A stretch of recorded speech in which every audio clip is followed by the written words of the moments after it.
in the beginning itself, I had a little bit of a knee problem. So 3-4 days into it, I was like, "Ye kya kar diya?"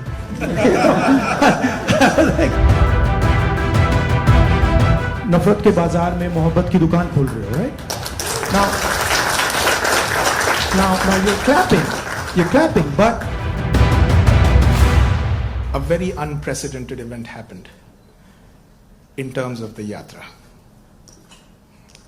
Personally, for me, a 30-minute walk on the treadmill, you can see 4,000 kilometers and connecting with people in a very different way. How has that changed your perception about people, and how has it helped you connect with people differently? See, the first question to ask is, why were we walking 4,000 kilometers? Right? You know, it's what created the need for us to do this? And the reason is that all avenues of communication in India were shut. Every single avenue, no matter what we did, it was all shut. We spoke in Parliament, that's not televised. We go to the media, they don't pick up what we say.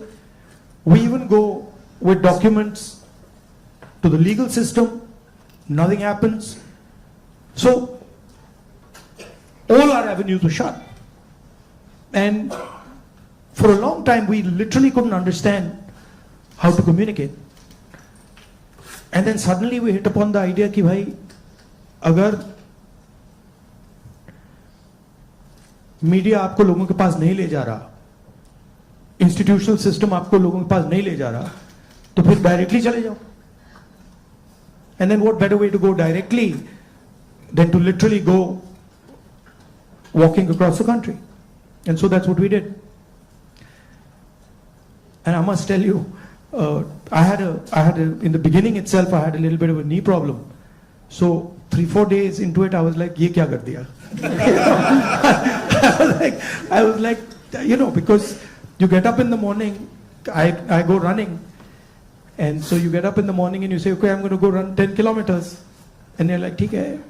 And then you get up in the morning and you say, "I've got to walk 4,000. It's a completely different paradigm, you know. So there was moments of that, okay, this is quite a big thing.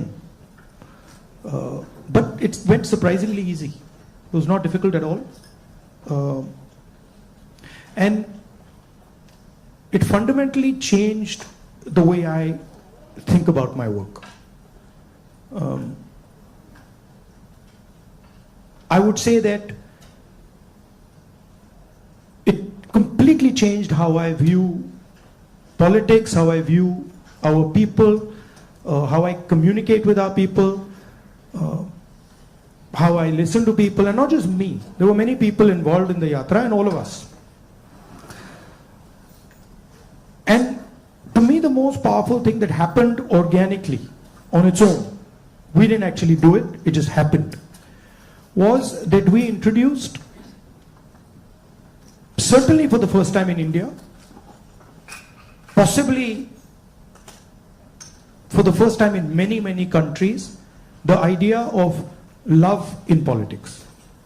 And this seems strange, you know, it's a strange thing, because you look at the political discourse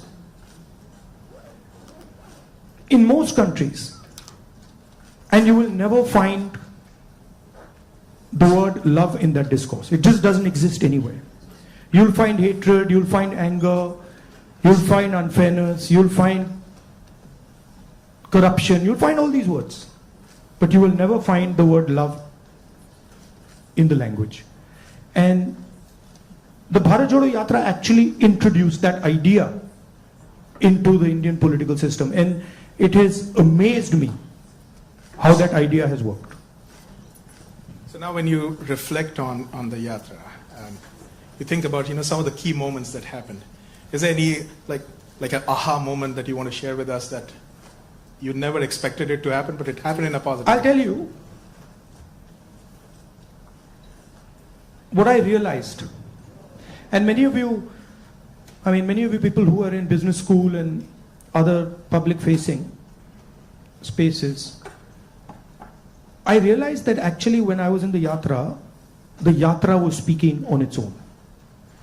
So I realized that I was there, but pretty much everything that was coming out of my mouth was actually coming from the yatra, not for me. Right? So there was thousands of people, they were telling me things, it was going, I was listening to them, they were telling me things, and then their words were coming out of my mouth. So I was not communicating as Rahul. I was communicating as the yatra was communicating.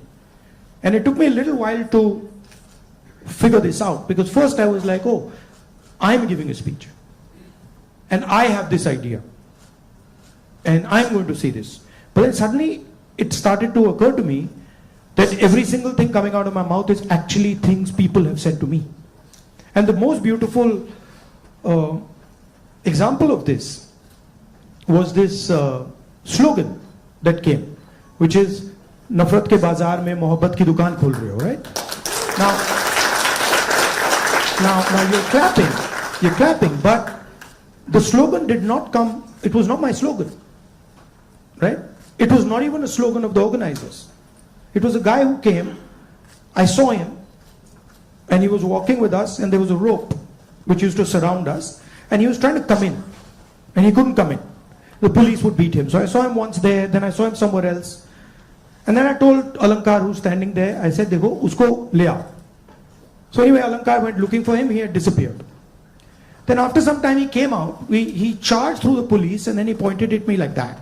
And he said, "मैं जानता हूँ आप क्या कर रहे हो, मैं जानता हूँ आप क्या कर रहे हो."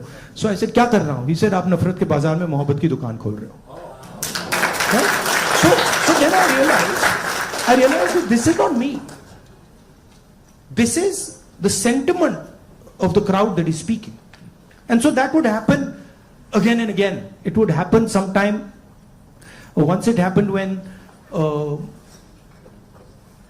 woman came up to me, held my hand, is walking, and I could feel that something was wrong with the way she was holding my hand. So I said, "क्या हुआ?" She said, "वो मुझे मार रहा है." I said, "कौन मार रहा है?" He said, "मेरा पति मार रहा है." तो I said, "मतलब?" She said, "नहीं, वो अभी मुझे मार रहा था, मैं भाग के आई हूं." So I said, "तो क्या करूं?" तो I said, "पुलिस वालों को बताएं?" She said, नहीं, पुलिस वालों को मत बताओ." I said, "क्यों?" She said, "और मारेगा."